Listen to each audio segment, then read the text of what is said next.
Les hogs. Bonjour les cacouacs. Salut les jeunes. Salut, la compagnie. Il y a quelque temps, j'avais fait une vidéo intitulée Être biker. Et j'ai eu l'agréable surprise de voir que vous aviez été très nombreux à apprécier cette vidéo.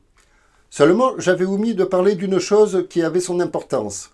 J'avais parlé des clubs moto, mais j'ai complètement oublié de parler des hogs. C'est malin. Je te le dis souvent, mec. Tu peux aller trop vite. Une fois que tu as écrit ta vidéo, tu la tournes dans la foulée. Si tu avais pris le temps de la relire plusieurs fois, tu aurais peut-être remarqué cet oubli. Tu as raison. Seulement le temps, ce n'est pas ce que j'ai le plus en stock. Prendre son temps, ce n'est pas forcément perdre son temps. Eh, il a raison, Bob. Comment tu vas rattraper cette boulette? Eh bien, la vidéo d'aujourd'hui est complètement dédiée au hog. Yeah. Ah, tu m'intéresses, mec. Ouais, vas-y, on t'écoute. Bon, eh bien, nous allons tout d'abord commencer par le nom. Les membres du hog doivent certainement savoir ce que veulent dire ces trois lettres.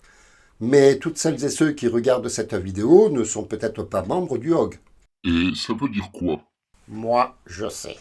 On t'écoute, mec. Harley Davidson Owner Group. Exact. Mais pour celles et ceux qui ne sont pas familiarisés avec la langue de Shakespeare, Harley Davidson, tout le monde connaît. Groupe aussi, j'imagine. Mais entre les deux, le mot qui coince un peu, c'est owner. Ce qui veut dire... Propriétaire. Donc, en français, ça se dirait groupe de propriétaires d'Harley Davidson. Et oui, les phrases sont souvent inversées entre l'anglais et le français. Ça sonne mieux en anglais. Je trouve aussi. Et puis c'est normal que ce soit en anglais. Harley Davidson est une firme américaine et les premiers chapters sont nés aux États-Unis. Ok mec, mais explique d'abord ce que c'est qu'un chapter. Oui, tu n'as pas tort. En fait, lorsqu'un club se crée, il a normalement de plus en plus de membres. Seulement, certains adhérents viennent de villes voisines et même de plus loin encore. Alors, dans ce cas, on crée des chapters. C'est un peu comme une succursale du club original. Ok. Mais en français, on dit chapitre, non? Oui, tu as raison. Mais comme ça fait plus de 20 ans que j'ai quitté la France, j'avoue que je ne sais pas si on dit encore chapitre ou si on a adopté le mot anglais chapter. Alors, si vous le voulez bien, nous allons rester sur le mot anglophone. Parce que chez les bikers, on aime bien tout ce qui vient des States. D'accord, mec. Mais rassure-nous, la vidéo va quand même être en français. Yes, of course. This video is in French version. C'est amusant. Continue, mec. Mais dans la langue de Molière, s'il te plaît. Avant la naissance du hog, beaucoup de bikers se regroupaient par modèle de moto. Et pas seulement aux États-Unis. Il va de soi que celles et ceux qui possédaient une Harley roulaient plus facilement avec d'autres Harley. Ça se comprend. Ah ouais, c'est normal. Quand on a une passion, on va vers ceux qui partagent cette passion. Face à ce lien qui unissait les bikers roulant sur Harley, et il faut bien le reconnaître, la marque a également sauté sur l'occasion de faire une bonne opération commerciale. En 1983, la marque a fondé le Harley Owner Group pour regrouper les propriétaires de Harley autour d'un même esprit de passion, de fraternité et de liberté. Ok, mec. Mais un groupe, ce n'est pas un club. Ne cherche pas la petite bête, Ange. Un groupe présente moins de contraintes qu'un club.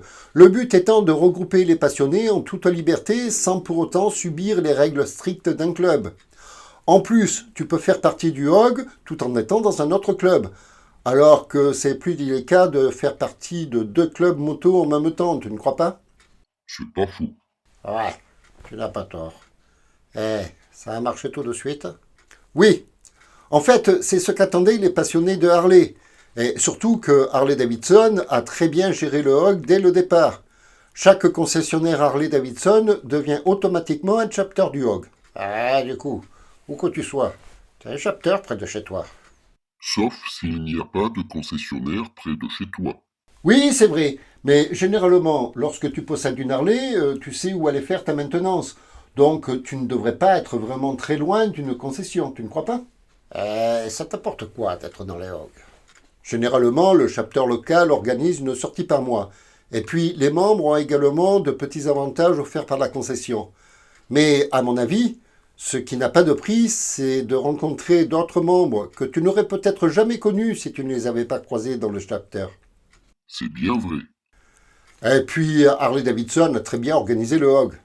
Lorsque tu achètes une moto neuve, il t'offre la première année d'inscription, ce qui te permet de profiter gratuitement de tous les avantages du club. Par la suite, tu as une cotisation annuelle à payer. Mais après cette première année, tu sais si ça te plaît ou pas de faire partie de cette communauté. Ainsi, beaucoup de bikers qui auraient peut-être hésité restent dans le club après cette première année. Voilà pourquoi le HOG est très vite devenu le plus grand club de bikers au monde, avec plus d'1 million de membres répartis dans 1400 chapters et représentés dans plus de 140 pays. Ah, quand même. Et en quelle année les HOG ont été représentés en France? En 1989. Mais je n'ai pas trouvé quel était le premier chapter. Alors, si parmi vous, quelqu'un a cette info, merci de nous la laisser en commentaire. En revanche, pendant ma recherche, j'ai trouvé une info qui désigne le Riviera Chapter, qui a été fondé en 1991 comme le plus ancien de France. Si c'est le plus ancien, c'est donc le plus vieux. Donc, logiquement, ça sera le premier. Pas forcément. Il a raison. Le Riviera Chapter est le plus vieux chapter de France encore ouvert, oui. Seulement, il a été fondé 2 ans après l'arrivée du HOG en France. Ce qui laisse en penser que le tout premier chapter a sans doute fermé ses portes. Pour quelle raison? Pas assez de membres, sans doute. Les raisons peuvent être multiples. Ce n'est pas forcément par manque de membres.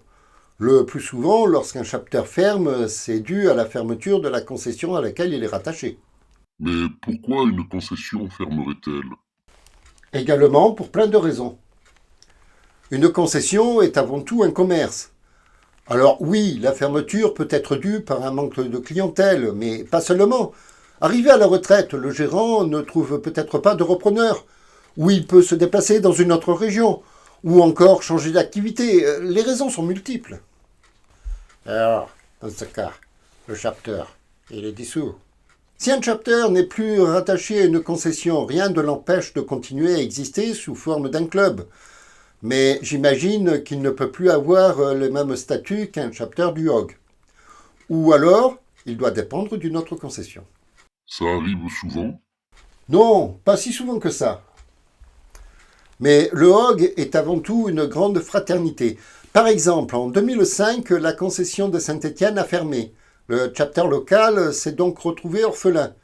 Mais à titre exceptionnel, Stéphane Saakian, président national du HOG France, a accepté de conserver le chapter sous sa propre autorité, jusqu'en 2013 où une nouvelle concession l'a adopté.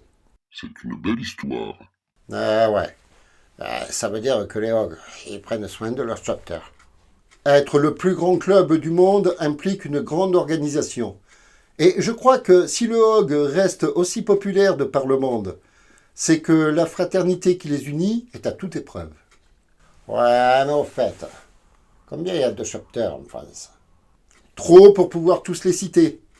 À ma connaissance, il y en aurait 48, ce qui situe la France dans les 4 premiers pays européens, avec l'Allemagne, l'Angleterre et l'Italie. Mais toi qui regardes cette vidéo, n'hésite pas à donner plus de détails en commentaire si tu en as. Oh, ok, mais à part une balade par mois, ils ont d'autres activités? Oui, bien sûr.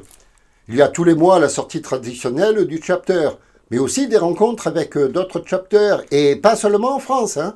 Il y a des rencontres avec des chapters d'autres pays.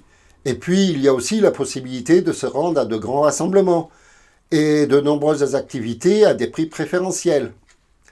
Également, la possibilité de participer à des concours et à des formations, telles qu'être récompensé par le nombre de kilomètres parcourus, ou participer à des stages de formation de sécurité ou de bon comportement en moto.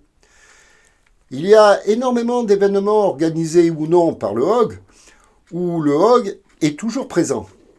Mais le mieux est encore d'aller faire un tour sur le site du HOG, pour en savoir encore plus sur leurs activités. C'est vrai que dès qu'il y a un rassemblement où on trouve des Harley, on y voit très souvent des membres des HOGs. C'est pas faux. Oui, les hogs sont partout. Quelle que soit la concentre où tu te rends, tu peux être sûr d'y voir les couleurs du hog. Et toi, mec, tu en fais partie des hogs? Non. J'aurais bien voulu. Lenny, le patron de la concession de Waterford, où j'ai acheté Sophie, me l'avait proposé, mais j'ai dû faire un choix. La concession de Waterford se trouve à 130 km de chez moi. Ce n'est pas la porte à côté. Je ne te le fais pas dire. Il faut aussi tenir compte que je passe entre 30 et 40 heures par semaine sur mes vidéos. Et bien qu'à la retraite, je travaille encore une vingtaine d'heures par semaine. Comme je le disais, le temps n'est pas ce que j'ai le plus en stock. Alors, tu as dû choisir entre les hogs et tes chaînes. Et voilà pourquoi je n'ai pas intégré le hog. Qu'est-ce que tu pourrais dire de plus sur les hogs? À vrai dire, je ne suis pas le mieux placé pour en parler, puisque je ne connais le hog que de l'extérieur. Mais si tu possèdes une Harley ou si tu comptes en acheter une, n'hésite pas à en parler à la concession, tu obtiendras toutes les informations nécessaires. Et si tu fais le choix de rentrer dans le hog, tu vas rentrer dans une grande famille où la fraternité y règne en maître. J'ai souvent l'occasion de discuter avec des membres du hog.